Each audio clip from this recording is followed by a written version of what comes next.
AITA for telling my sister she's being selfish after she demanded I cancel my vacation to take care of her kids. I, 31F, have a younger sister, Emily, 28F, who has two kids, Jake, 6M, and Lily, 3F. I've always been close with Emily, and I love my niece and nephew, but I've never really had the desire to have kids of my own. I've always enjoyed my freedom, and while I enjoy spending time with my family, I also value my personal space. Over the past couple of years, Emily and I have had some tension because she expects me to drop everything to help her with the kids whenever she needs it, and I've started feeling like she takes advantage of my time and energy. A couple of months ago, I booked a week-long vacation to a beach resort. It's something I've been looking forward to for a long time. I've been working a lot lately, and I knew this vacation would be the perfect opportunity to unwind and recharge. I was excited to finally have some time for myself, where I didn't have to worry about work, family obligations, or anything else. The trip was fully planned, and everything was paid for in advance. The day before I was supposed to leave, Emily called me in a panic. She explained that she had just found out that her husband, Mark, 32M, had to go on a last-minute business trip for work. This meant that she would be stuck at home with both kids for the entire week and had no one to help her. She asked if I could cancel my vacation and come stay with her to take care of the kids while she got some work done from home. She promised that would be temporary and that she would make it up to me in the future. I was immediately frustrated. I had been looking forward to this trip for months, and I had made plans to spend time relaxing and recharging. I told Emily that I couldn't just cancel my vacation at the last minute, especially when it had been planned for so long. She insisted that it was just 1 week and that it would really help her out. She said that she couldn't afford a nanny or a sitter and that Mark's absence left her feeling overwhelmed. She even started crying, saying that I was the only one she could rely on. I told her I understood that she was stressed out, but that I had made commitments to myself and couldn't just drop everything. I reminded her that I had already planned this trip and it was important for me to take a break. I suggested that maybe she could ask a friend, a neighbor, or someone else for help instead of putting this on me. She said that she didn't want to burden anyone else and that she really needed me, and that if I didn't help, she didn't know what she'd do. The more she pressed, the more I started feeling guilty, but at the same time, I was angry. I had always helped Emily out in the past, whether it was babysitting, running errands, or helping with the kids when she had appointments. But this felt different. It wasn't just a casual favor. It was her expecting me to cancel an entire vacation to take care of her kids because her husband had to work. I'm not saying that I don't love my niece and nephew, but I also need time for myself, and this felt like a huge ask. I finally told her that I couldn't cancel my trip, and I wouldn't be able to help her this time. I said that I was sorry she was in a tough spot, but I wasn't going to cancel my plans. Emily didn't take it well. She started accusing me of being selfish and not caring about her or the kids.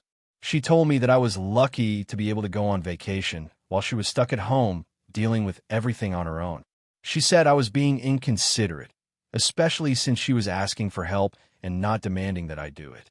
She also mentioned that she had been there for me when I needed her in the past, and now I was turning my back on her.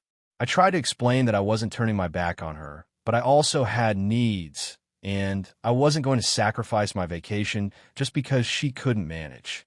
She didn't seem to understand, and we ended the conversation with both of us feeling upset. I went on my trip, but the entire time I was away, Emily kept texting me, reminding me that I was being a bad sister and selfish. She also kept sending me pictures of the kids and telling me how hard it was to manage everything on her own. It made me feel guilty, but at the same time, I knew I had made the right decision for myself. When I got back, I expected things to settle down, but Emily was still angry with me. She told me that I had let her down and that I should have prioritized her and the kids over my vacation. She said that I had always been so independent and self-centered and that it wasn't fair for me to expect her to do everything herself when I could have helped. She accused me of not understanding how difficult it was to be a mother and how I was lucky that I didn't have to deal with the stresses she faced every day. I felt like she was trying to guilt-trip me, and I started to get defensive. I reminded her that I had helped her many times before and that it wasn't my responsibility to take care of her kids. I also pointed out that she had a husband, family, and friends who could help her, and she shouldn't have expected me to cancel my plans for her. We ended up getting into a pretty heated argument, and I walked away feeling like she was unfairly putting all the blame on me for something that wasn't my fault. Now, our relationship is pretty strained.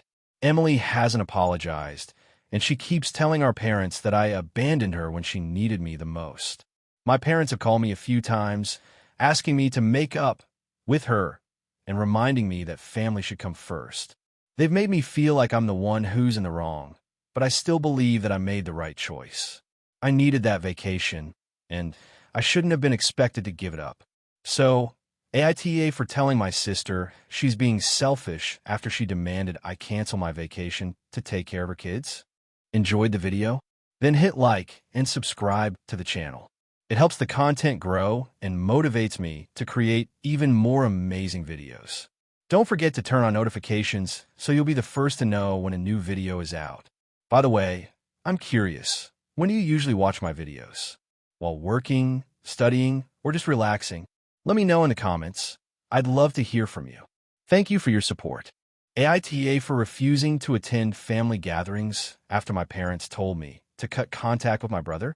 I, 29F, have a brother, James, 31M, who has always been a bit difficult to get along with. Growing up, he was always a troublemaker, getting into arguments with me, breaking things, and doing whatever he could to push my buttons. It wasn't just harmless sibling rivalry, though. Over the years, James has developed a pattern of behavior that's consistently disrespectful, manipulative, and sometimes outright cruel. Our relationship has been strained for as long as I can remember, and it's never felt like he was ever really trying to make it better. But despite all of this, I tried to make the relationship work for the sake of our parents. I would tolerate his bad behavior, put up with his passive-aggressive comments, and try to make the most of family gatherings. My parents have always been the kind of people who think family is everything, and they've always told me to make an effort with James because blood is thicker than water. I tried, really I did. I'd give him the benefit of the doubt, show up to his birthday parties, and even help him out with things he asked for, even if I knew it wasn't always going to be reciprocated. The final straw came about 6 months ago. James started dating a woman, Rachel, 28F, and at first, I thought she seemed nice. But as time went on, I began to notice some red flags in their relationship. Rachel was overly controlling, and she made several comments to me that made me uncomfortable. The first one came when she started calling me too independent and implied that I wasn't the type of woman a man would want to be with long-term because I didn't need anyone to take care of me. I let it slide at the time, but I started to notice other things. She tried to undermine my achievements, saying things like, some people might find it exhausting to always have to be independent all the time. She also made a few comments about my career, suggesting I should tone down my ambition if I ever wanted to find a man who would want to settle down. Despite the fact that Rachel's comments rubbed me the wrong way, I kept trying to be civil for the sake of family. But things came to a head when my parents invited both of them to dinner one evening. The conversation started out innocently enough, but Rachel began making more and more snide remarks about my life choices.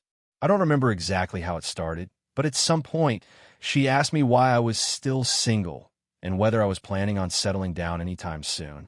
When I told her that I was focusing on my career and didn't feel the need to rush into anything, she rolled her eyes and said, you don't have to try so hard to prove that you're successful. You might attract a better partner if you just chilled out a little. I don't think I've ever been that angry in my life. I kept my cool for the sake of our parents, but inside, I was fuming. The nerve of this woman to not only make those comments, but to also try to dictate my life decisions was too much. I looked at James for support, hoping he'd step in and tell Rachel to back off, but he didn't say a word. He just sat there, looking uncomfortable. That was when I realized that he was not only okay with Rachel's behavior, but he was actively encouraging it. The evening ended with me feeling completely drained and disrespected. On my way home, I called my best friend, Emily, and vented about the whole situation. She listened patiently, and when I was done, she said something that stuck with me. Why are you still dealing with this? You don't need to tolerate people who treat you like crap, even if they're family. For the next few days, I couldn't stop thinking about Emily's words. I realized she was right. Why had I been putting up with James and Rachel's behavior for so long? Why was I allowing them to treat me this way, just because we shared the same blood? After a lot of reflection, I made the difficult decision to stop engaging with James and Rachel. I stopped responding to texts, I didn't attend family dinners, and I stopped making an effort to fix our relationship. I told my parents that I needed space from them and would not be attending any more family events until things changed. When I informed my parents of my decision, they were furious. They told me I was overreacting and being immature. My mother said, "You're family. You don't just cut people off because you're mad at them. That's not how family works." My father was a little quieter, but I could tell he was disappointed. He said, "You've always been the one to keep the peace. Don't let this tear the family apart." I tried to explain that I wasn't cutting James and Rachel off because I was mad at them, but because I had reached my limit. I told my parents that I couldn't keep tolerating being treated like I was inferior to James and like my boundaries didn't matter. I told them that it wasn't about family loyalty, but about respecting myself. I also said that if they wanted me to be involved in family events, they needed to have a serious conversation with James and Rachel about their behavior, and that if they weren't willing to do that, then I wasn't going to continue pretending like everything was fine. That conversation did not go well. My parents accused me of being selfish and said that I was ruining everything. They said that family is supposed to be there for each other, no matter what, and that I should just forgive James because he's your brother and he's family. They also said that I was making things worse by not trying to mend things with him. When I told them that I felt like they were enabling his toxic behavior, they got defensive and said I was too harsh. Since then, I've been feeling pretty isolated. My parents have barely spoken to me, and the few times I've reached out, they've been short with me. I've stopped going to family gatherings entirely, and now it feels like everyone is picking sides. Some family members agree with me and think that I'm doing the right thing, while others think I'm being too stubborn and that I should just let it go for the sake of the family. Even James and Rachel have tried reaching out, but I've refused to engage. I don't feel like I owe them anything at this point. Now I'm wondering if I've made the right decision. I know that family is supposed to be important, but at what point do you stop tolerating toxic behavior? I love my parents, but I feel like they're more concerned with keeping the peace than respecting my boundaries. So, AITA for refusing to attend family gatherings and cut contact with my brother after everything that's happened? Edit. Some of you have asked for more details about what James and Rachel have done. To be clear, it's not just that Rachel made a few rude comments. It's the fact that James has consistently stood by her and even defended her when she was rude to me. He's also been dismissive of my feelings for years, and this latest incident just made me realize that nothing is ever going to change. I don't expect him to choose between me and Rachel, but the fact that he's always willing to let her treat me poorly speaks volumes. I've tried talking to him about it multiple times, but he always brushes it off like it's no big deal. AITA for refusing to help my sister with her move because she's been horrible to me in the past.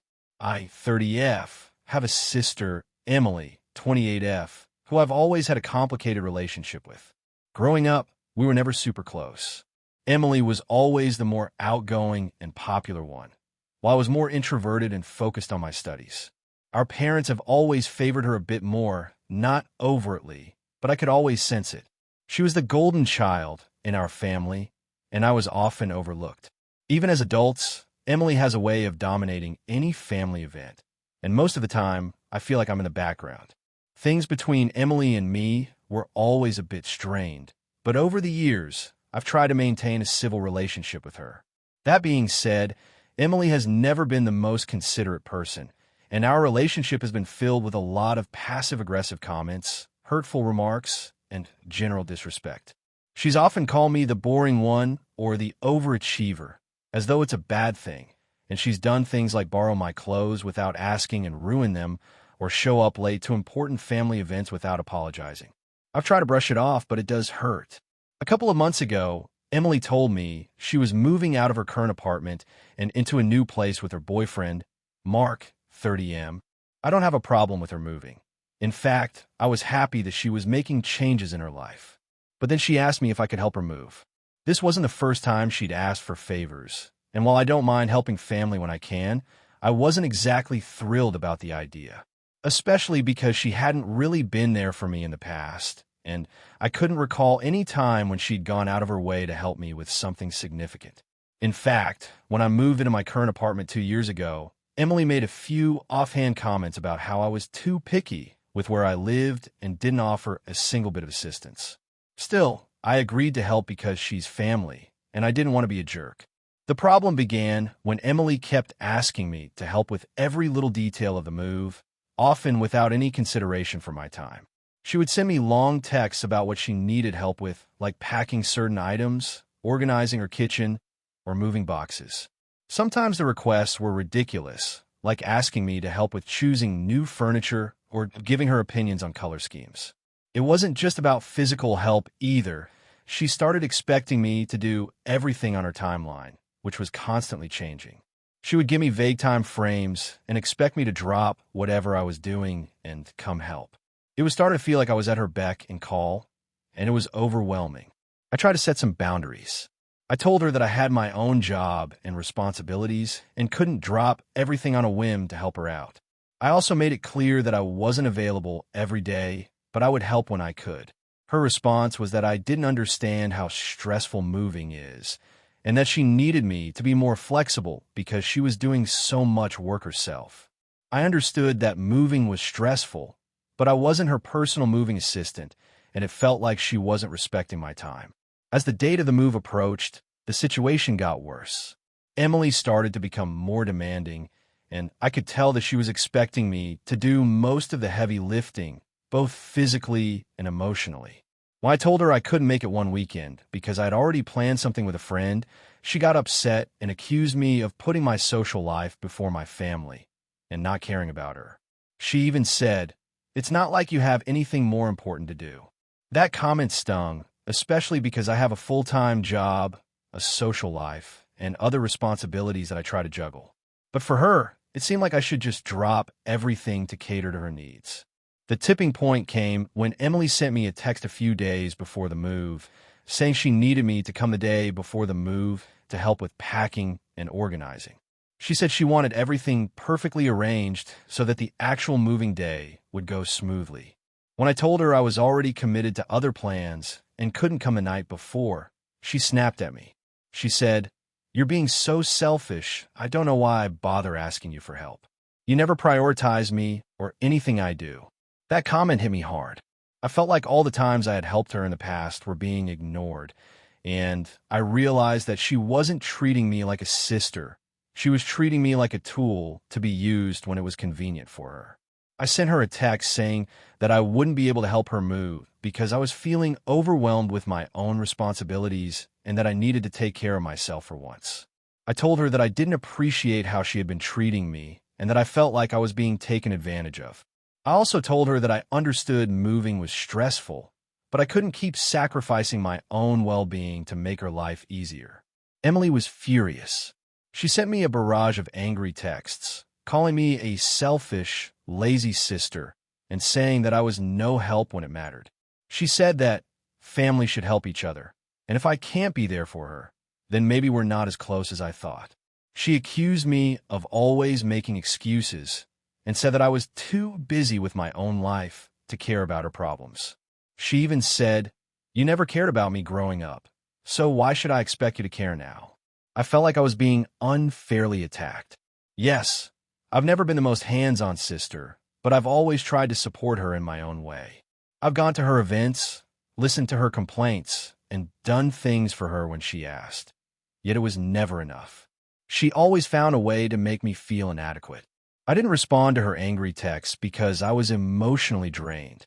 I felt like I had done the right thing by setting boundaries, but now I'm starting to second-guess myself.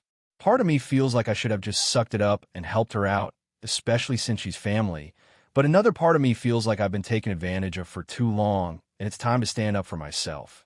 Now, we're barely speaking, and I'm wondering if I made a mistake by refusing to help her with the move. AITA for refusing to help my sister with her move, because she's been horrible to me in the past. AITA for not helping my sister with her medical bills after she refused to work and kept asking me for money. I, 32F, have a younger sister, Emma, 29F, who has always been a bit of a free spirit. Growing up, she was the one who would get into trouble, skip school, and rely on our parents or me to bail her out when things went wrong. Our parents tried to set boundaries, but they always gave in when Emma cried or made a scene. I, on the other hand, was always the responsible one, focused on school, career, and my personal goals. As we got older, Emma continued to make impulsive decisions, often leading to financial instability. For the last couple of years, Emma has been living on and off with friends or at our parents' house. She was in a relationship with a guy for about 3 years, but they recently broke up and she found herself in a rough spot financially. She had some savings but quickly blew through them due to bad spending habits and her tendency to live beyond her means. Around that time, she started calling me frequently, asking for money. I tried to help her out when she really needed it, like when she had trouble paying rent or her phone bill. But I started noticing a pattern. She would only reach out when she needed something, and it never seemed like she was doing anything to change her situation. A few months ago, Emma went to the doctor after dealing with some health issues. She was diagnosed with a chronic condition that requires ongoing treatment. It wasn't anything life-threatening, but it would require regular doctor visits, medications, and lifestyle changes. She was given a treatment plan that was manageable, and the doctors were optimistic that she could live a normal life with the right care. However, the reality is that medical care in this country can be expensive, and she found herself struggling with the medical bills. I understand that medical expenses can be overwhelming, and I'm not heartless. I try to be empathetic and told her I would help as much as I could, but I also made it clear that I couldn't provide unlimited financial support. I have a mortgage, student loans, and other financial responsibilities that I've worked hard to keep up with.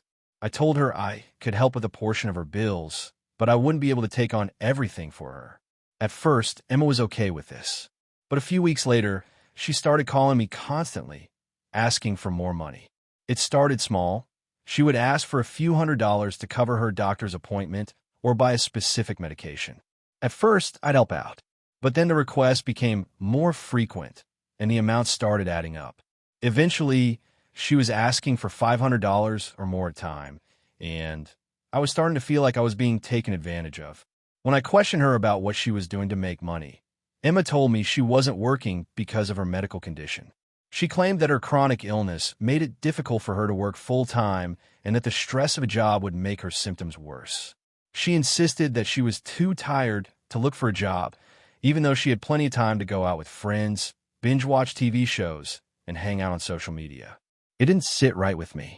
I tried to be understanding, but I started feeling like she wasn't doing everything she could to help herself. A few weeks ago, I told Emma that I could no longer keep helping her financially. I explained that I had my own bills to pay, and while I loved her and wanted to support her, I couldn't keep giving her money indefinitely. I told her that I'd be willing to help with one more bill, but after that, I needed her to take more responsibility for her own situation. I told her she needed to find a way to earn money or at least look for part-time work, even if it was just to cover her medical expenses. She didn't take it well. She immediately accused me of being unsupportive and selfish. She said that I was turning my back on her when she needed me the most and that I was a bad sister for not helping her out more. She claimed that I didn't understand how serious her condition was and that I was being heartless by not offering her the same level of help I had in the past. She told me that our parents would help her, but they were struggling financially as well, and I knew that they couldn't afford to give her any more money. Over the next few days, Emma sent me multiple angry texts and called me repeatedly, each time demanding more money. She even tried guilt-tripping me, saying that she didn't have anyone else to turn to and that she might not survive without the proper treatment. She said that if I really loved her, I would do whatever it took to help her. It broke my heart to hear her say these things, but I stood firm. I reminded her that I had already helped her as much as I could, and that she needed to find a way to take responsibility for herself. The next thing I knew, Emma posted on social media about how I had abandoned her during a medical crisis. She wrote a long post about how I was the only family member who had the resources to help her and how I refused to do so. She shared all the details of her medical condition and how hard she had been trying to keep up with her treatment. She tagged me in the post, and added a caption that called me out for being selfish and not supporting her when she needed it the most. The post went viral in our extended family and friend circle. I started getting messages from relatives, some of whom I hadn't spoken to in years, saying they were disappointed in me and that I should do more for my sister. Some even said that I should be ashamed of myself for turning my back on her in her time of need. I tried to explain my side of the situation, but Emma refused to listen. She told me that I was only making excuses and that I didn't care about her anymore. Now, I'm feeling torn. I know I've helped Emma in the past, but I also know that I can't keep enabling her behavior. She has a history of relying on others instead of taking responsibility for her own life, and I feel like I've been more than generous. I love my sister, and I want her to get better, but I don't think it's my responsibility to financially support her forever. I feel guilty for standing my ground, but at the same time, I'm tired of being taken advantage of. So, AITA for refusing to help my sister with her medical bills after she refused to work and kept asking me for money.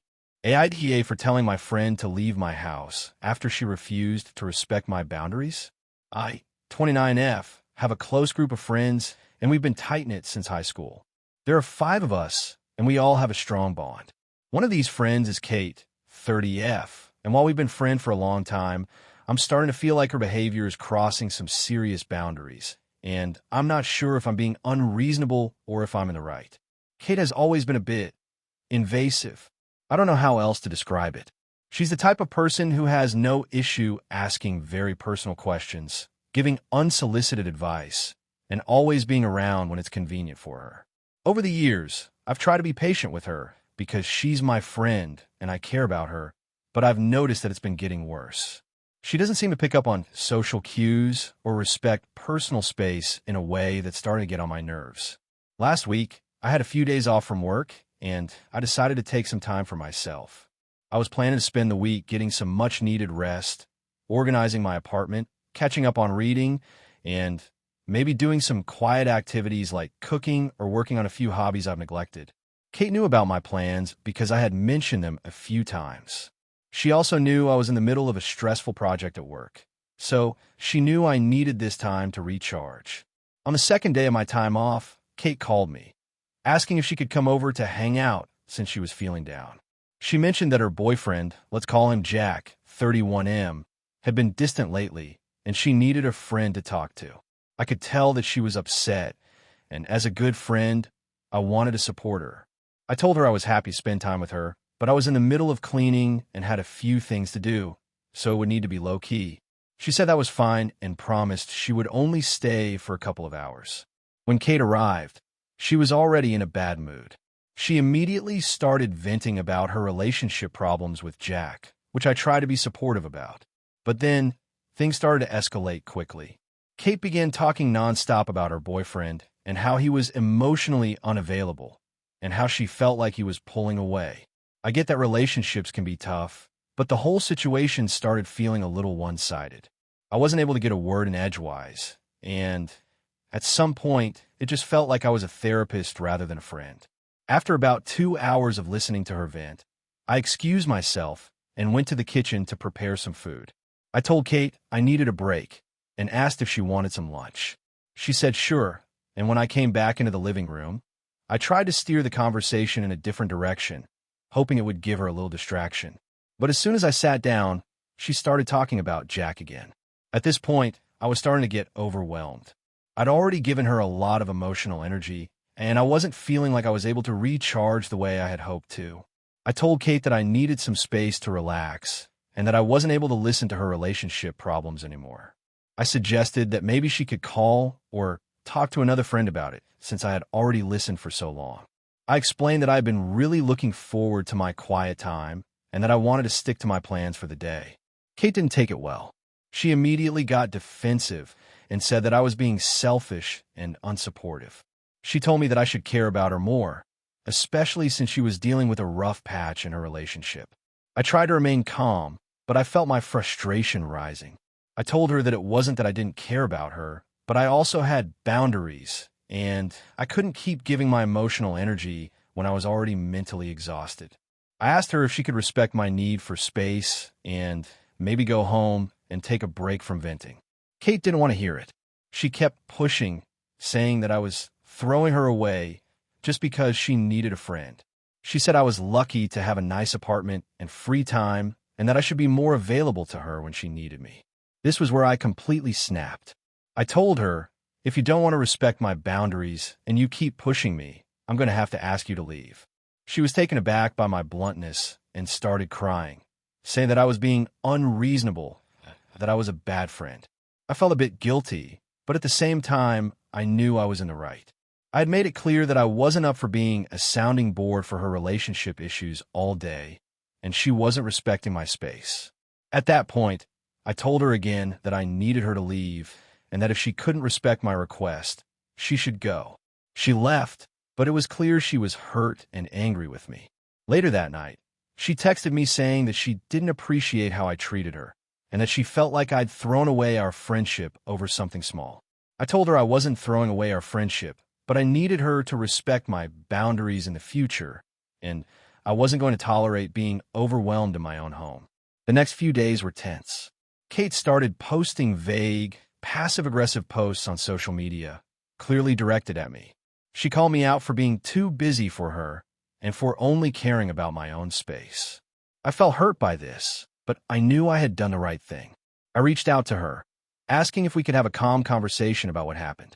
She told me she didn't want to talk right now and that I should figure out if I really wanted to be her friend. I'm still not sure if I'm in the wrong here. I know I could have handled things a bit more tactfully, but I felt like Kate was completely disregarding my need for personal time. I love her and want to be there for her, but I also need to protect my mental health and boundaries. I don't want to lose her as a friend, but at the same time, I'm not sure if this friendship is as balanced as it should be. So, AITA for telling my friend to leave my house after she refused to respect my boundaries. AITA for refusing to let my friend move in with me after she chose her boyfriend over me. I, 27F, have a close friend, Laura, 28F, who I've known for about 8 years. We met in college and quickly became best friends. We've been through a lot together, relationship breakups, job changes, family issues, you name it. We've always been there for each other, and I considered her to be one of the most important people in my life. However, things have gotten really complicated in the past year, and I'm now questioning whether I'm in the wrong for feeling upset about the situation. Around a year ago, Laura started dating a guy, Dan, 30M. At first, I was happy for her. She seemed really into him, and I thought they made a cute couple. But over time, I started noticing some red flags. Laura, who used to be really independent and career-focused, began to change. She started spending almost all of her time with Dan, and when she wasn't with him, she was talking about him nonstop. I didn't mind it at first because I know relationships can be intense, but it started to feel like she was prioritizing him over everyone else, including me. One of the biggest changes was how she started treating our friendship. We used to hang out all the time, but I noticed that she would frequently cancel plans with me last minute to spend time with Dan. When she did make plans, she would often bring him along, even when it wasn't appropriate. For example, she invited him to my birthday dinner last year, even though it was supposed to be a girls-only celebration. I wasn't comfortable with that and expressed how I felt, but she brushed it off and said that I was being too sensitive. It didn't sit right with me, but I tried to let it go. Things really took a turn a few months ago when Laura reached out to me for help. She was in a bit of a financial bind. She had been living with Dan, but their lease was up, and they couldn't find a new place to live. She asked if she could move in with me temporarily while they figured things out. I hesitated at first, but I agreed because I wanted to be there for her. We talked through the details, and she assured me it would only be for a couple of months. She promised that Dan wouldn't be over all the time and that it wouldn't affect our friendship. The first few weeks weren't so bad. Laura moved in, and things were relatively calm. But then, as time went on, I started to notice some things that made me uncomfortable. Dan began coming over more often. At first, it was just for a few hours, but then it turned into him staying the night multiple times a week. It became clear that Laura wasn't sticking to the agreement about not having him over all the time. He'd stay in the guest room, and it felt like they were treating my place like their own apartment. I started feeling like I was the one living in someone else's space. I tried to bring it up casually to Laura, but she would brush it off and tell me that she missed Dan and needed him there for emotional support.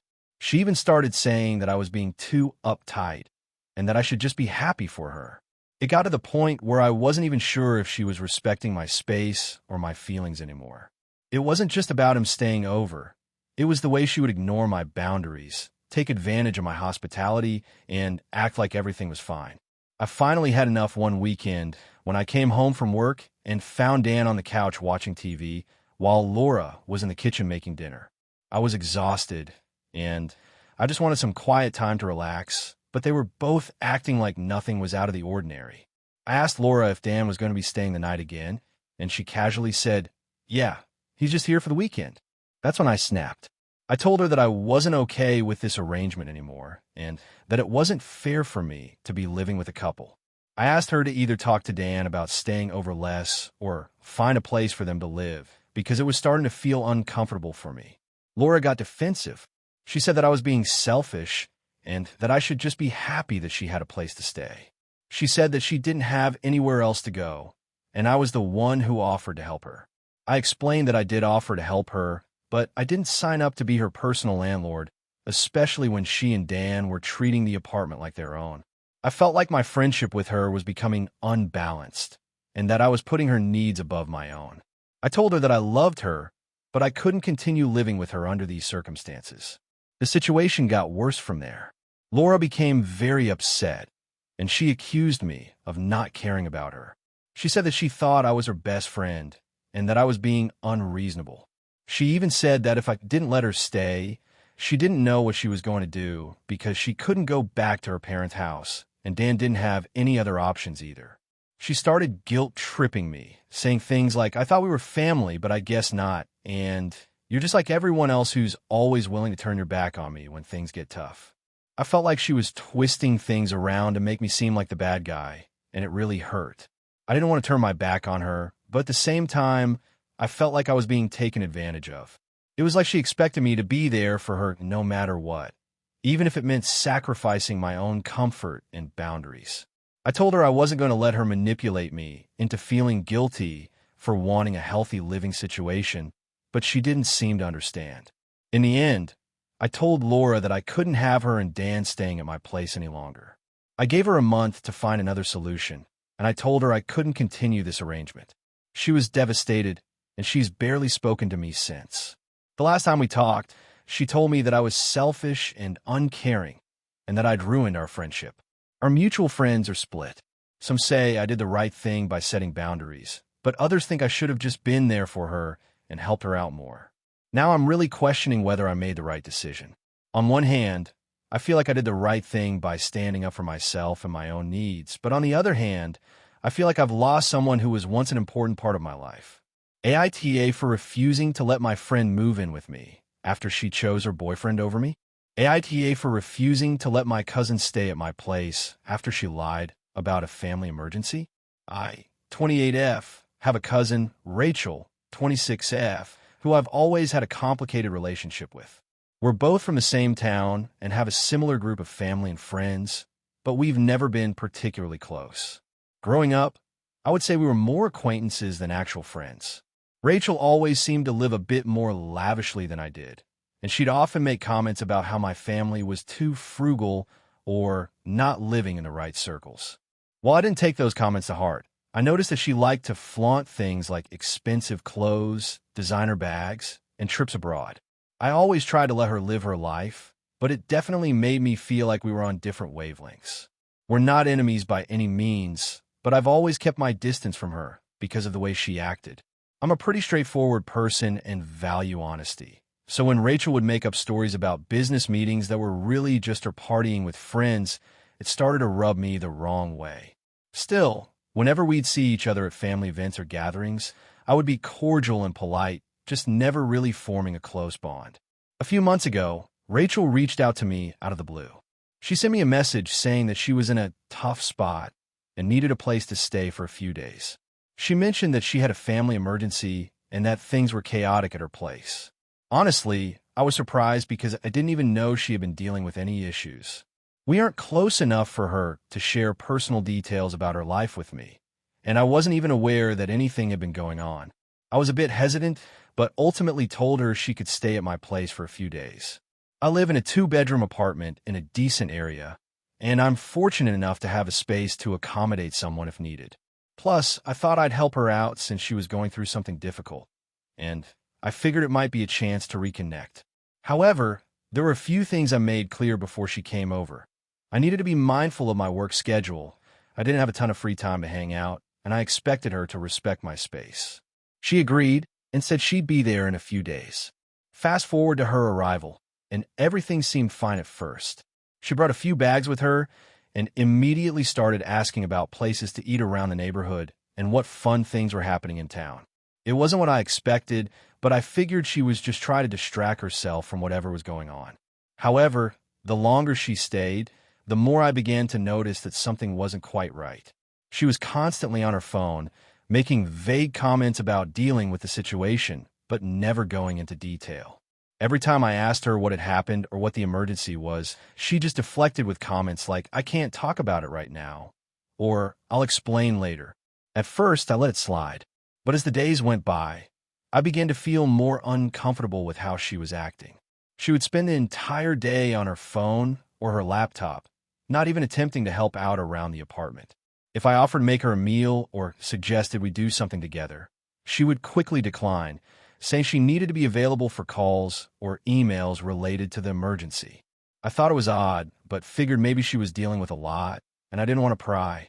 However, one evening, I walked in the living room to find Rachel sitting on the couch, laughing and chatting with a friend over FaceTime. I didn't think much of it at first, but as I overheard their conversation, I realized she was talking about a recent trip to a beach resort and how much fun she had. I was stunned.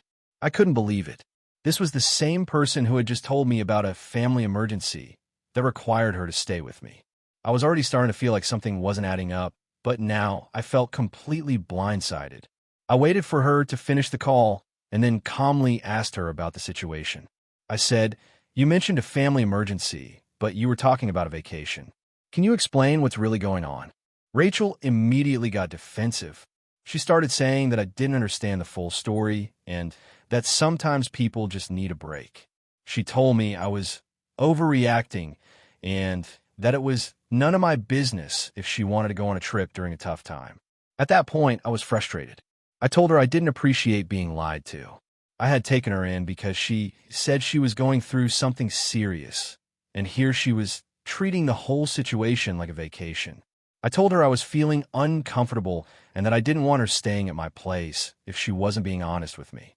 She tried to downplay everything, saying she was just trying to escape for a bit and that I shouldn't have gotten involved if I didn't want to help.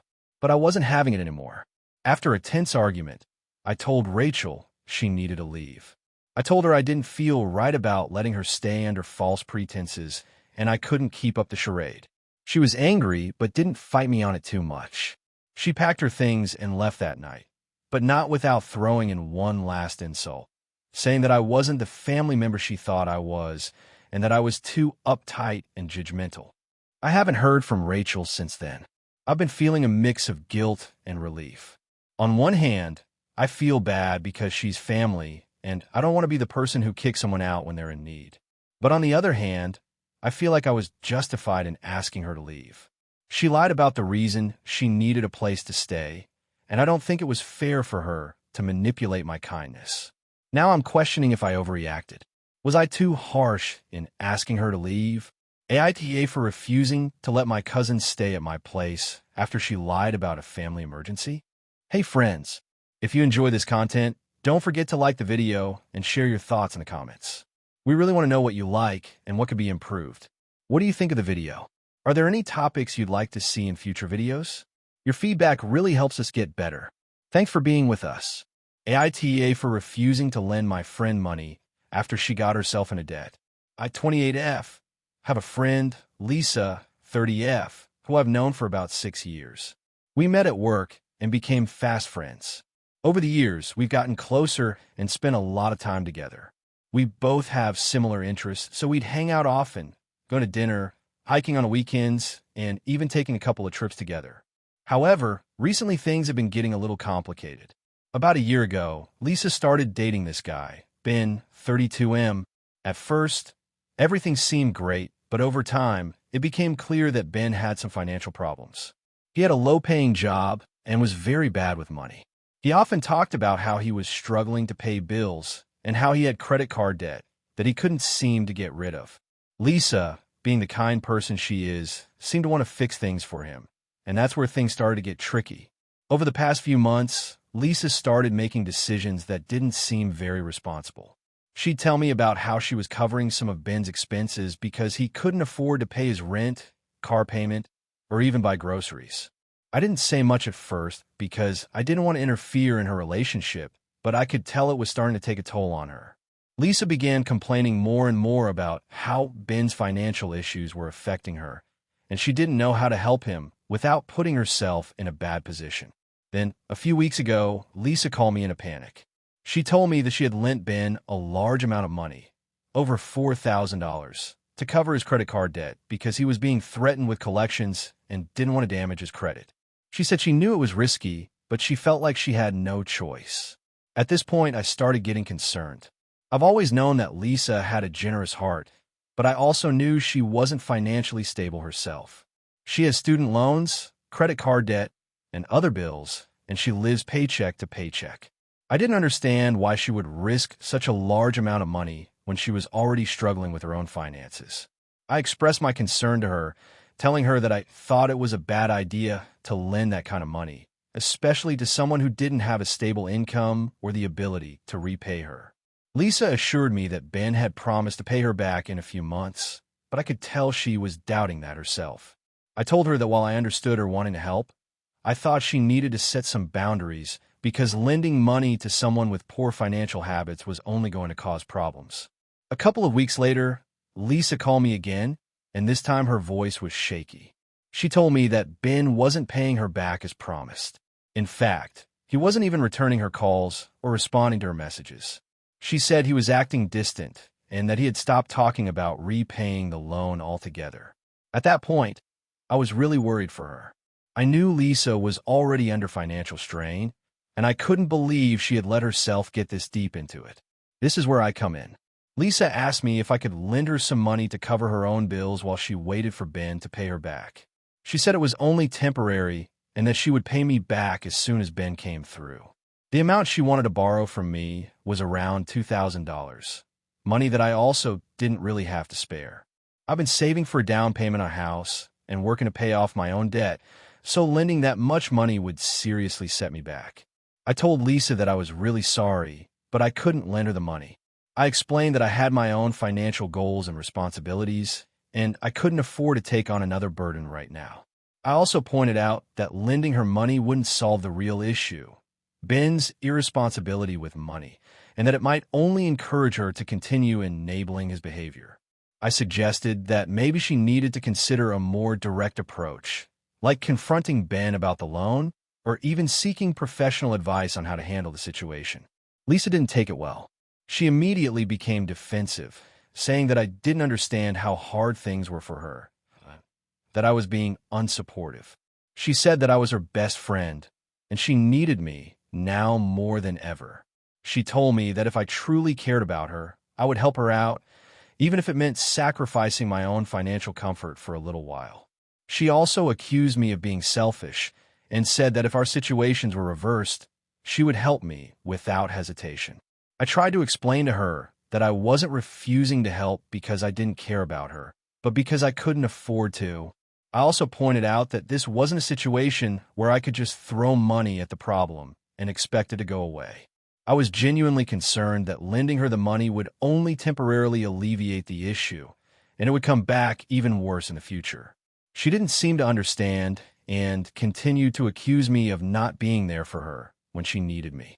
She said she felt betrayed and that our friendship might not be as strong as she thought if I couldn't support her in her time of need.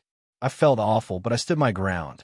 I told her that I wanted to be there for her in other ways, like helping her figure out how to deal with Ben or supporting her emotionally, but I couldn't enable her to make the same mistakes again by giving her money. Since that conversation, things have been really tense between us. Lisa hasn't contacted me much, and when she has, it's been short and cold. A few of our mutual friends have reached out to me, asking why I've been distant, and when I told them about the situation, they seemed to think I was in the right.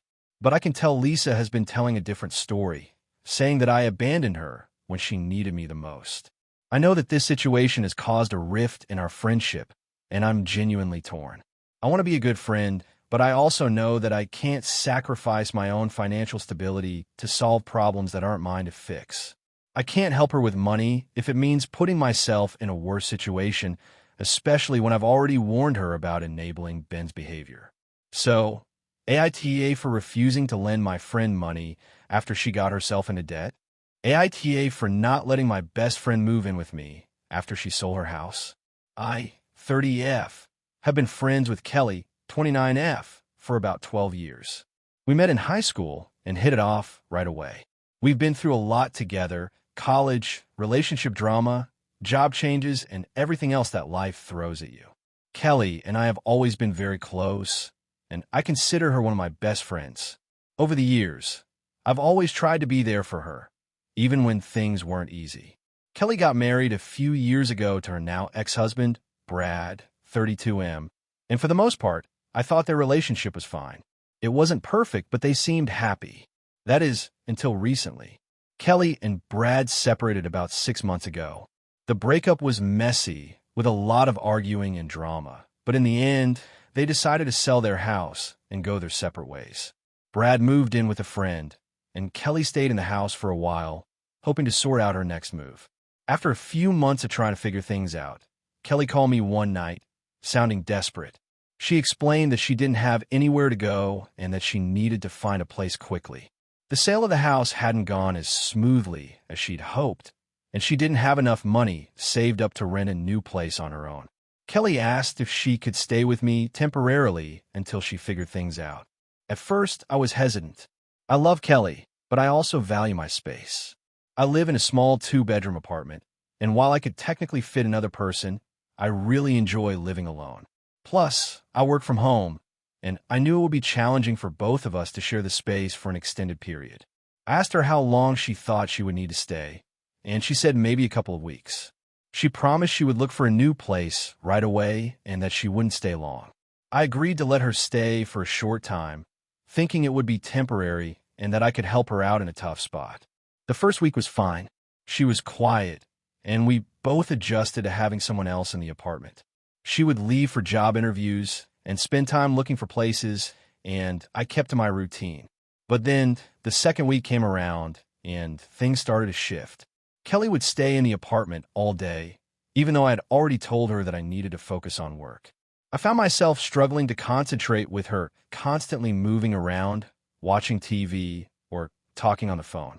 She'd often ask for help with little things, like setting up her resume or finding new apartment listings, things that I didn't mind doing in moderation, but it started feeling like I was becoming her personal assistant. The biggest issue, however, was that Kelly hadn't made much progress in finding a new place. Weeks went by, and she still hadn't signed any leases or secured a new job. At one point, I asked her how her job search was going, and she admitted that she hadn't been looking much. She was spending more time out with friends or going on dates than actually focusing on her next steps. She kept telling me that she was just waiting for the right opportunity and that she didn't want to rush into something she wasn't 100% sure about. I started getting frustrated. I was being supportive, but I felt like I was doing all the heavy lifting while Kelly wasn't taking any real steps to help herself. She had no plan, no sense of urgency, and it started to feel like she was relying on me to take care of her problems instead of solving them on her own. She had even asked me if I could help her pay for the deposit on an apartment, which was something I just couldn't afford to do at the time. I already had my own expenses to manage, and I didn't think it was fair for me to take on that responsibility. At this point, I was feeling a lot of resentment. I was getting annoyed with the constant disruptions in my space, and the more I thought about it, the more I realized that Kelly was taking advantage of my generosity. She would use the apartment as a base, but wasn't doing enough to secure her independence. I started to wonder if she had any intention of leaving at all. Finally, after almost a month, I sat her down and told her that I couldn't continue to let her stay with me indefinitely. I explained that I had given her more time than I was comfortable with, and that I couldn't keep rearranging my life to accommodate hers. I told her that I loved her, but I needed her to take more responsibility for herself and start making real progress in finding a new place. I said that I wasn't able to keep supporting her in this way. Kelly was shocked. She told me that she didn't understand why I was being so harsh and that she had been relying on me because she had nowhere else to go. She said that I knew she was going through a tough time and that I should be there for her when she needed help the most. She accused me of being selfish and unsympathetic, claiming that I had always been the more stable one in our friendship and should be helping her instead of turning my back on her. She said I was being too harsh, especially given everything she had just gone through with the divorce. I tried to explain that it wasn't about not supporting her emotionally. It was about her not taking responsibility for her own life. I told her that I understood she was going through a difficult time, but I couldn't be the one to fix everything for her. She didn't seem to get it, though. She told me that I was a bad friend and that I should have just let her stay until she was ready to move out. The conversation ended with her leaving the apartment, and she hasn't spoken to me much since. Now, I'm feeling conflicted. I do love Kelly, and I want her to be happy and successful, but I also feel like she's relying on me too much and taking advantage of my kindness. I didn't think I was asking for too much, just that she takes some initiative in her own life. But now, I'm questioning whether I was too harsh. Maybe I should have been more patient, or maybe I should have offered to help her in other ways, like with her job search or offering emotional support. I know I set a boundary, but now I feel like I've ruined the friendship. I see the way she's been posting passive-aggressive things on social media, and I'm worried that she's telling people that I abandoned her. Part of me feels guilty, but part of me feels like I did the right thing. So, AITA for not letting my best friend move in with me after she sold her house. AITA for refusing to support my sister financially after she gave up her career to follow her boyfriend across the country. I, 30M, have a younger sister, Sarah, 26F, who has always been someone I've been very close to. Growing up, we were best friends, and I've always tried to be there for her through all the ups and downs of life. I'm the type of person who values stability, and I've worked hard to get to where I am in my career. I have a good job, a solid financial foundation, and I've always tried to be responsible with my money. Sarah, on the other hand, has always been a bit more impulsive and spontaneous. She's had a few jobs over the years, but has never really stuck with anything for long. I know she's talented, but she's always been more focused on living in the moment than planning for the future. I've tried to offer her advice over the years, but she's always brushed it off, saying that she just wants to figure it out on her own. The situation came to a head about 6 months ago when Sarah met a guy, Jason, 28M, who she quickly became very serious about. They met at a music festival, and it was one of those whirlwind romances that everyone warned her about. Jason is a great guy, and I've met him a few times, but he's also someone who doesn't seem as focused on his future as he should be. He's in a band and has been bouncing around from one low-paying gig to the next. Despite that, Sarah seemed completely enamored with him. About 3 months into their relationship, Jason was offered a chance to tour the country with his band for a year. He was excited about the opportunity, and it seemed like his big break. Sarah, being completely caught up in the romance, made the decision to quit her job as a marketing associate at a small firm and move with him. She told me she was following her heart and that she was excited to experience the world with him. At first, I tried to be supportive. I mean, it's her life, and I can't dictate her choices. But then she told me that she was planning to move across the country to California, a place where she had no job lined up and no real plan for what she was going to do once she arrived. I was shocked. She had been doing well at her job, and while it wasn't her dream career, it was stable and paid decently. I asked her if she was sure about this decision and if she had thought it through. She told me, "I'll figure it out. It's just what I have to do." Fast forward to now, and things haven't gone as planned. They moved to California, and Jason's band got a few gigs, but nothing really substantial. Sarah's been struggling to find a stable job, and she's been living off her savings for the past couple of months. I've tried to keep in touch, but she's been more distant lately. Last week, I got a call from her, and she was in tears. She told me that they were really struggling financially and that she was running out of money. She asked if I could help her out, as she didn't want to ask Jason because she didn't want to burden him. At first, I was sympathetic.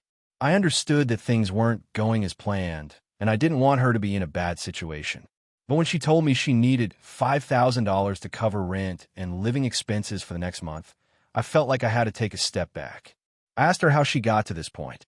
She explained that she hadn't been able to secure a job, and Jason wasn't making enough to cover their expenses. She said she'd been applying for jobs, but nothing was coming through, and she didn't want to give up on the move because she had made this commitment to Jason. I knew she wasn't in a great position, but I also knew that this wasn't a situation I was comfortable supporting. She had made the decision to leave her stable job and move across the country without a clear plan, and now she was asking me to bail her out. I explained to her that I didn't think it was responsible for her to quit her job and move without thinking through the financial implications. I told her that I couldn't give her the money, and that it wasn't about not wanting to help, but I felt like she needed to take responsibility for the choices she had made. I told her that I'd be happy to help in other ways, like offering advice on finding jobs or helping her come up with a plan, but that I couldn't just hand over money to fix the situation she had put herself in. She didn't take it well. She said I was being unsupportive and judgmental, and that I was only thinking about what was best for me and not what was best for her. She said I was acting like I was better than her because I had a stable job and a plan, and that I should be happy for her following her dreams. I tried to explain that it wasn't about being better than her, but that I was concerned about her making impulsive decisions without thinking them through. She has a history of jumping into situations without considering the long-term consequences, and I didn't want to enable that behavior. But she kept saying that I didn't understand what it was like to be in love and to take risks for someone you care about. I told her that I understood love and risk, but that there's a balance between taking risks and being irresponsible. Now, things are really tense between us. She's upset that I won't help her. I'm starting to feel guilty.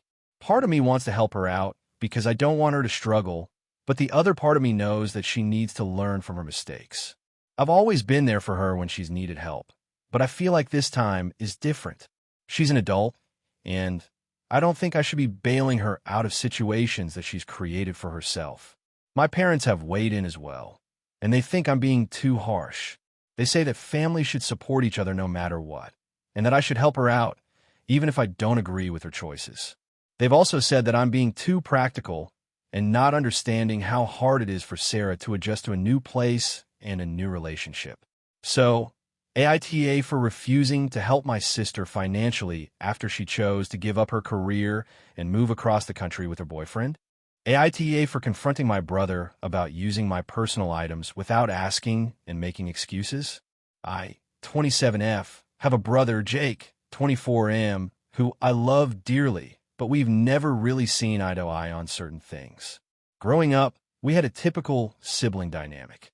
We'd fight, tease each other, and go through periods of not getting along, but there was also plenty of love and support.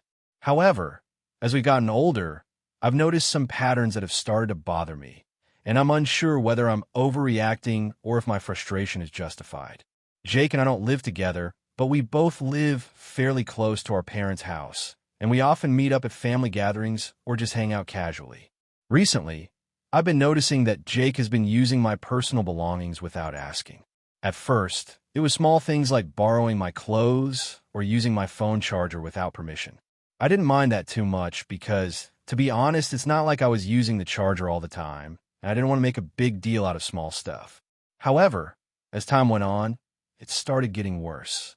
A few weeks ago, I noticed that one of my favorite books, which I had kept on my bookshelf for years, was missing. I couldn't find it anywhere, and I was really upset because I had been planning to reread it soon. I asked Jake if he had borrowed it, and he said he had.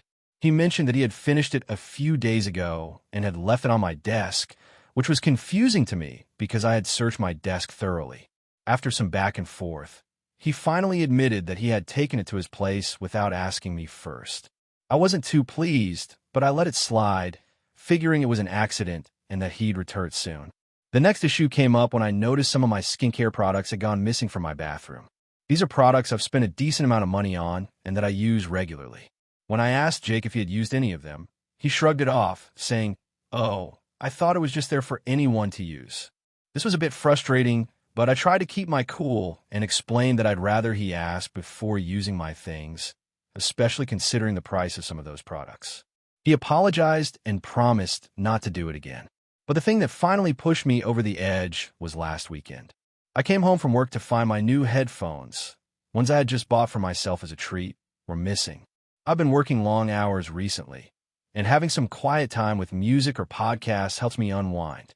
I had kept them in a drawer in my living room, and now they were gone.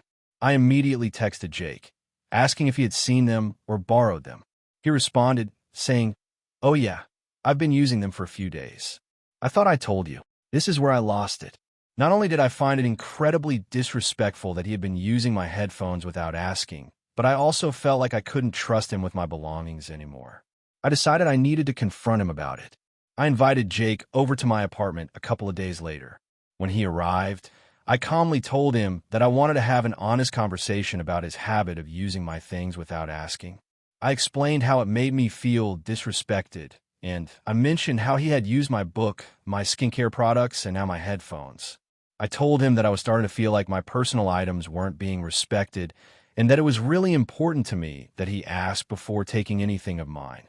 I even gave him a specific example, saying, if you needed to borrow something, it's okay, but it's a simple matter of asking first. His response was immediate. "I don't get what the big deal is. It's just stuff. We're family. You should be more laid back about this kind of thing." He said it with this nonchalant attitude, like it wasn't a serious issue.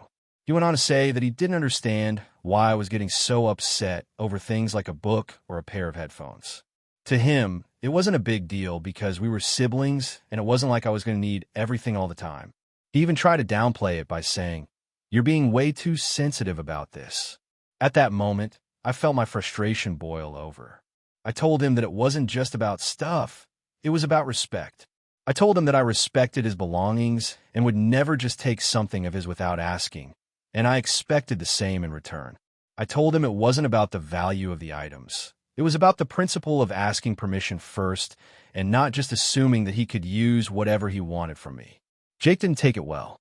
He got defensive and started accusing me of being too uptight and acting like I was his mother. He said that I was making a mountain out of a molehill and that I needed to lighten up because it was just a couple of things and that he hadn't done anything malicious. He argued that I was overreacting and that he didn't see the point of asking for permission for every little thing. He then accused me of being selfish for getting upset over minor things and said that I should just be happy that he wanted to borrow my stuff. I tried to explain to him that it wasn't about the items, but about feeling like my boundaries were being ignored. I told him that I didn't mind lending things to him if he asked, but it was the taking without permission that bothered me. Jake didn't seem to get it. He just kept repeating that I was overreacting and that I should be more relaxed about these things. After our conversation, I was left feeling drained and unheard. I tried to explain myself as calmly as I could, but it didn't seem to get through to him. I've been really upset about the whole situation because it's not just about the items he took, it's the way he invalidated my feelings and made it seem like I was being unreasonable. I've been stewing over it for days, unsure if I'm blowing this out of proportion. Maybe I'm being too sensitive, but I feel like I have every right to expect respect for my things and my space, especially when I've asked him multiple times to be more considerate. So, AITA for confronting my brother about using my personal items without asking and making excuses. AITA for refusing to let my brother move into my house after he got kicked out by our parents. I, 27F, have a younger brother, Tom, 24M, who has always been a bit of a wild card in the family. Growing up, he was the troublemaker, always pushing boundaries and often getting into some kind of trouble. Our parents have always been lenient with him, letting him get away with things that they wouldn't have tolerated from me. Despite his behavior, I've always tried to support him. We weren't incredibly close, but I'd always been there when he needed me. Recently, Tom got into an argument with our parents. To be honest, I don't know the full details, but from what I gather, it had to do with him not paying rent for the last few months. Our parents have been supporting him financially for as long as I can remember, and while I've always thought he should be more independent, they've continued to cover his expenses. But this time, after a heated argument, our parents told him he had to move out. They said they were tired of enabling his lack of responsibility and that he needed to figure things out on his own. I didn't think they'd actually go through with it, but sure enough, Tom was kicked out. A few days later, Tom called me, asking if he could move into my place temporarily. I live in a 2-bedroom apartment in the city, and while I've always had space, I don't have a ton of extra room. I also really value my privacy and alone time, so the idea of having someone else, especially Tom, living with me didn't sit well with me. Still, I wanted to be a good sister, so I told him I'd think about it and get back to him. The first thing that went through my mind was the fact that Tom had never shown any signs of being responsible. In fact, he often relied on our parents to bail him out of trouble. When I was younger, I used to try and help him with things like job applications or budgeting, but he'd always brush it off. He didn't take anything seriously, and I was afraid that living together would just be enabling him to continue being irresponsible. I also knew that he didn't have any real plan for the future, and I wasn't sure how much longer I could keep letting him ride on other people's support. That being said, I also understood that he was going through a tough time. I know that Tom doesn't always make the best decisions, but I didn't want to be completely cold about it. So, I reached out to our parents to hear their side of things. They were still upset with him, but said they were at their wits' end and couldn't keep housing him. They mentioned that they didn't want me to feel obligated to take him in, but they didn't have any other options either. I could hear the exhaustion in their voices. This wasn't the first time they'd had to intervene in his life, and they were tired of being his safety net. After a lot of back and forth, I decided that I couldn't have Tom move in with me. I told him that while I loved him and wanted him to be okay, I didn't think it was the best choice for either of us. I told him that I was afraid it would strain our relationship, and that I wasn't sure how much longer I could tolerate living with someone who wasn't contributing or being responsible. I reminded him that he needed to start figuring things out for himself, and that living with me wouldn't solve his problems, it would just delay them. Tom didn't take the news well. He accused me of abandoning him, just like our parents had. He said that I was being selfish and that I was lucky to have my own place while he had nowhere to go. He told me that I was being a bad sister, and that he couldn't believe I wouldn't help him out when he needed me the most. He also said that if I really cared about him, I would be more understanding of his situation and open to the idea of helping him. I felt bad about saying no, but at the same time, I couldn't ignore the reality of the situation. I explained to Tom that it wasn't that I didn't care about him, but that I needed to set boundaries. He needed to take responsibility for his own life, and I wasn't going to enable his bad habits by offering him a free pass to live with me. I also told him that I had my own bills to pay, my own responsibilities, and my own life to manage, and I couldn't sacrifice my peace of mind for his mistakes. That conversation didn't go well, and Tom ended up hanging up on me. Since then, we haven't spoken much. He's tried reaching out a couple of times, but it's been mostly passive-aggressive texts. He's posted on social media about how our parents and I don't care about him, and how he's been abandoned by his family. Our parents have called me a few times, asking me if I'm sure I'm doing the right thing. They said I should try to be more understanding and that maybe I could offer him some kind of temporary solution, even if it's just a couple of weeks. But I just feel like this is the point where he needs to grow up and stop relying on us to fix his life. I've been feeling really conflicted about it all. On one hand, I know I'm not responsible for fixing Tom's problems, and I can't keep enabling him. But on the other hand, I feel guilty for not doing more to help him in his time of need. I know he's struggling, but I don't think that giving him a roof over his head is going to make things better in the long run. I also worry that if I let him stay, he won't learn to take responsibility for himself and will just continue relying on others to take care of him. So, AITA for refusing to let my brother move into my house after he got kicked out by our parents. AITA for refusing to let my parents dictate my child's education despite their pressure. I, 30F, have a 4-year-old daughter, Lily, and I've been married to my husband, Adam, 33M, for 3 years. Lily is our first child, and we're both excited to see her grow and explore the world. As parents, we've always been on the same page about raising Lily in a way that fosters her independence, creativity, and love for learning. We're fortunate to have the resources to provide her with a variety of experiences, trips to the museum, extracurricular activities, and educational toys and books. However, when it comes to her formal education, there's one issue that has become a huge point of contention between me, my husband, and my parents. My parents, 60s, are incredibly traditional when it comes to education. They believe in a strict, no-nonsense approach to learning, where children are taught to be well-behaved, focused, and above all, academically driven. They are strong proponents of the early education is the key to success mentality. They've always made it clear that they want Lily to be a top performer in school, and they've consistently pushed me to start her formal education earlier than I planned. They've suggested multiple times that I enroll Lily in a private preschool that focuses heavily on academic rigor. Lots of memorization, worksheets, and structured lessons. My parents are very fond of this school because they believe it's the best way to prepare her for a successful future.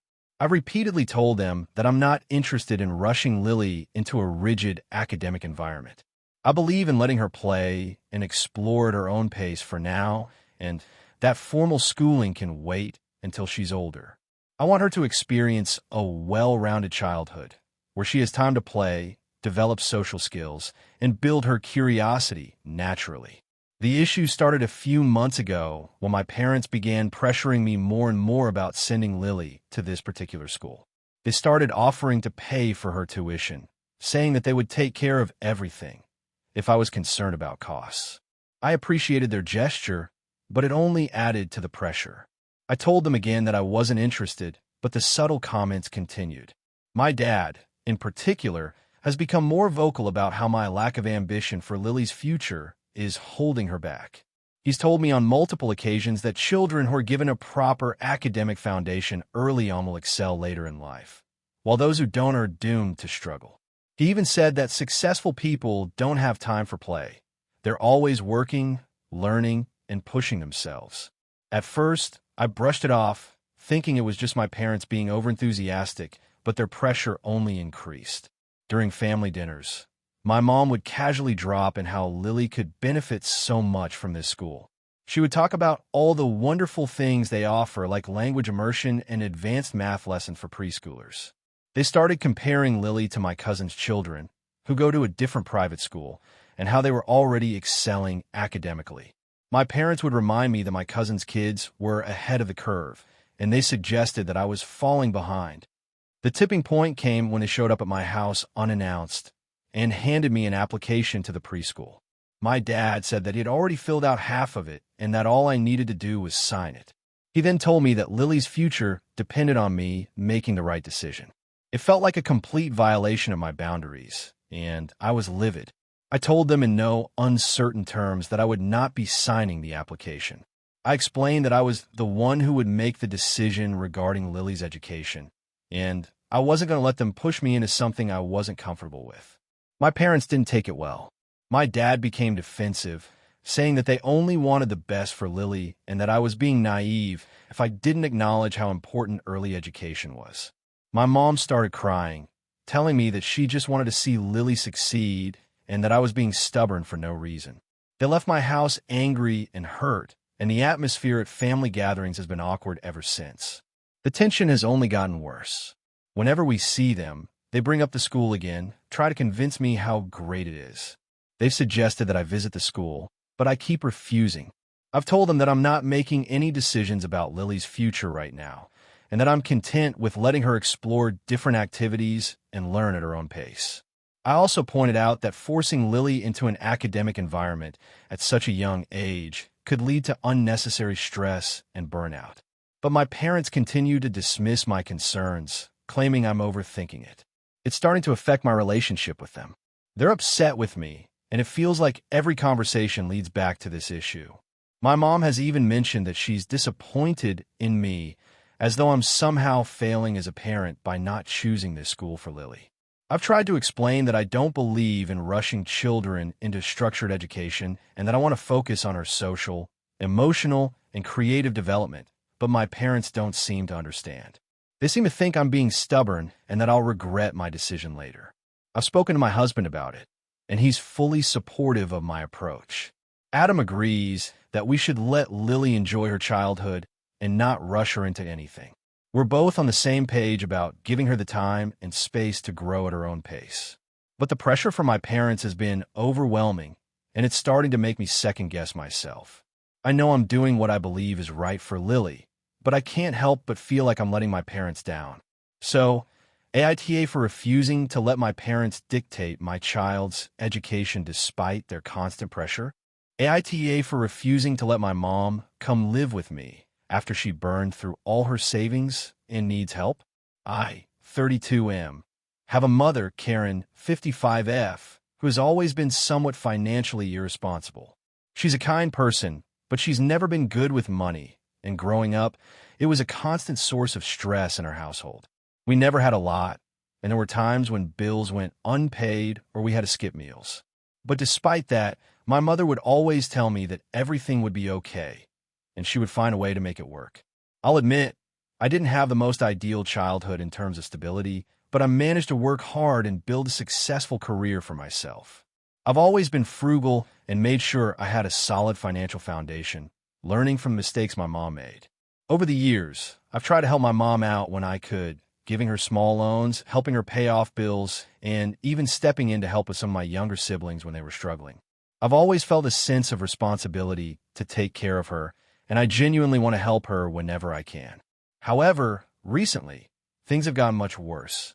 My mom made some questionable decisions over the last few years, and it's all come crashing down. A couple of years ago, she decided to quit her job at the bank where she had been working for over 20 years. She said she was burned out and wanted to pursue her dreams. I thought it was a little rash, but I tried to support her, even though I knew she didn't have enough saved up to retire. She told me she'd find another job soon and that everything would be fine. But she didn't. She ended up moving in with her boyfriend, Tom, 58M, who also didn't have a stable job. They lived off what little savings she had. And in the meantime, she got more and more involved in online get-rich-quick schemes, convinced she could make up for the lost income. She even took out a few high-interest loans that she assured me she'd be able to pay back once she figured things out. A year went by, and things started to look really shaky. She was constantly borrowing money from my younger siblings, and I was getting calls from her at least once a week, asking for money to cover utilities or buy groceries. I tried to talk to her about the situation, but every time I brought it up, she would get defensive and say, "I'm doing my best, and I don't need you to worry about me." I would offer advice or suggest that she get a part-time job to make ends meet, but she would shut me down, saying that she didn't want to be tied down to a boring job at her age and that she had bigger plans. It was incredibly frustrating, and I felt like I couldn't do anything to get through to her. A few months ago, Tom lost his job, and the situation spiraled. They were living off credit cards and getting deeper into debt. My mom stopped answering my calls and messages because I'd been pushing her to be more responsible, and I guess it felt like I was lecturing her. I'd offer help when I could, but the loans and money were starting to pile up, and I just didn't think it was a sustainable way to live. Now, last week I got a call from my mom, and this time she was in a full-blown panic. She told me that Tom had just gotten evicted from their apartment because they hadn't paid rent for 3 months, and she had no money left. She said she was about to lose everything: her car, her belongings, and most of her dignity. She asked if she could come live with me for a while until she got back on her feet. I was initially sympathetic, but I couldn't ignore the fact that she had made these decisions herself. She didn't plan ahead, and now she was asking me to clean up the mess. I asked her what her plan was for getting back on her feet, and she said she didn't have one. She just hoped I could lend a hand until she figured things out. This is where I started to have serious doubts about helping her. I love my mom, and I want her to be okay, but I also know that if I let her move in with me, she wouldn't make the changes she needed to in order to become more self-sufficient. She would just fall back into her old habits, relying on me for money, asking for handouts, and making no real effort to fix her financial situation. I told her I couldn't let her move in with me, not without a concrete plan for how she was going to get back on track. I told her that I couldn't just put a Band-Aid on a situation that was bigger than that. I offered to help her find a financial advisor or a budgeting class, but she was upset and said that wasn't what she needed. She said she needed my support, not lectures about budgeting or fixing her mistakes. She ended up hanging up on me, and I haven't heard from her since. My siblings are now angry with me for not helping her out. They say I'm being heartless, and that family is supposed to support each other in times of need. My dad is on my side, saying that I'm right to set boundaries, but he also thinks I could have been a little more understanding about her situation. He believes that she'll never change if we don't give her some tough love, but I'm feeling conflicted. So now, I'm really stuck in a moral dilemma. Part of me wants to help my mom, but I don't want to enable her bad habits or let her take advantage of my generosity. I'm also afraid that if I let her live with me, it will affect my own stability and my peace of mind. But I also feel guilty for not doing more to help her. AITA for refusing to let my mom move in with me and asking her to figure things out on her own. Edit. Some people are asking why I didn't just give her the money she needed instead of offering to help her in other ways. I didn't want to just give her money because that's exactly what she's been relying on from me and my siblings for years. It would just be a temporary fix, and I believe it's important for her to learn how to manage her finances and make better decisions for her future. I want to see her become more independent, and I think giving her money would just perpetuate the cycle of irresponsibility. Also, I know this isn't an easy situation, but I've been dealing with this for a long time, and I've already helped her as much as I can. It's frustrating to see her repeatedly make the same mistakes and expect other people to bail her out. I just want her to take responsibility for her actions and start planning for her future. AITA for refusing to lend my friend money after she kept asking for help with her business. I, 28F, have a close friend, Lisa, 30F, who has been in my life for about 6 years now. We met at work, and ever since, we've supported each other through everything. I consider her one of my closest friends, and we've always had each other's backs. However, lately, I'm starting to feel like I'm being taken advantage of, and I'm honestly not sure if I'm overreacting or if I'm in the right. A few years ago, Lisa started a small business.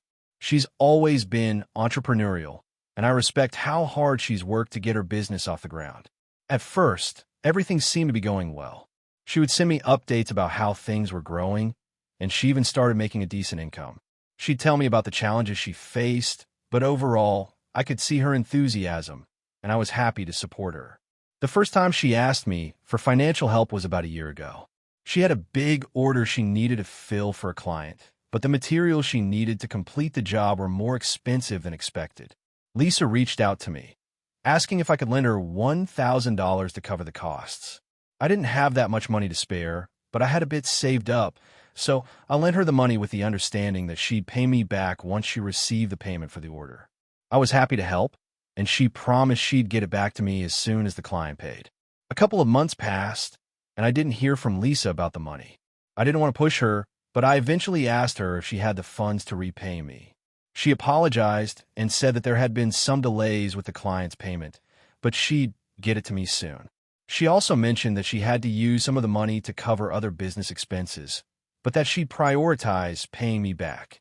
I trusted her, so I didn't make a big deal out of it. Fast forward to the present, and Lisa has asked me for money again. This time, it's for her to attend a business conference. She said it would be an amazing opportunity to network and grow her business, but she doesn't have the funds to cover the registration fees, travel, or accommodation. She asked if I could lend her $2,000 for the trip. Again, she promised to pay me back once she made some sales after the conference. I hesitated because I hadn't been repaid for the previous loan yet, but I didn't want to be the friend who says no, so I agreed. I told her that if she couldn't pay me back within a couple of months, we might need to reconsider the loan agreement. She went to the conference, and I didn't hear from her much after that. About a month later, I reached out to ask how things were going and when she planned to pay me back. She told me that she made a lot of great connections at the conference, but the business hadn't taken off as much as she had hoped. She also mentioned that her personal finances were tight because she had to invest more money into the business, and she didn't know when she'd be able to pay me back. I was starting to get frustrated at this point, but I didn't want to be the bad friend, so I didn't press her too hard. I did, however, let her know that I was feeling uneasy about the situation, and I reminded her that I really needed the money. She assured me that she would pay me back soon. A few months later, she came back to me asking for yet another loan. This time, she wanted $3,000 to expand her product line. She explained that she had found a new supplier who offered better prices for the materials, but she didn't have enough to make the initial purchase. She said this was a huge opportunity for her business and that she'd definitely make the money back once the new products were ready for sale. By now, I was getting really uncomfortable. I hadn't received any repayment for the previous loans, and it felt like she was asking for more and more without showing any sign of paying me back. I told her that I couldn't keep lending her money, especially since I hadn't seen any of the previous amounts returned. I explained that I had my own bills to pay and that lending her more money wasn't an option anymore. I told her I was happy to support her in other ways, like offering advice or brainstorming ideas, but financially, I couldn't keep doing this. Lisa didn't take it well. She accused me of not believing in her or her business. She said that I was being selfish and that I didn't understand the sacrifices she was making to make her dream a reality. She told me that I was the only person she could rely on, and I was turning my back on her when she needed me the most. She even mentioned that if I really cared about her, I would help her out financially, just like I had done before. She implied that I was being too focused on money and that our friendship meant more than that. I was hurt by her words. I had always supported her emotionally, and I've always encouraged her to follow her dreams, but I couldn't keep enabling her to take financial risks with my money. I told her that I didn't want to be a part of her financial decisions anymore and that I needed to take care of my own responsibilities. She said she understood, but then stopped responding to my texts. After a few days, she posted a passive-aggressive status on social media about how friends who claim to support you should always have your back, implying that I wasn't a good friend. Now, we're not talking. She hasn't reached out to me directly, but I've seen her post about how disappointed she is in people who aren't willing to invest in her dreams. I'm not sure if I should reach out to clear the air or if I should just let things be. I feel like I've done enough and that I need to prioritize my own financial stability, but part of me is wondering if I was too harsh in saying no. So, AITA for refusing to lend my friend money after she kept asking for help with her business? Thank you for watching until the end. If you enjoyed this video, don't forget to like and subscribe to the channel so you won't miss new videos. Also, leave a comment. I'd love to hear your thoughts. Your support and engagement mean a lot to me. See you in the next video.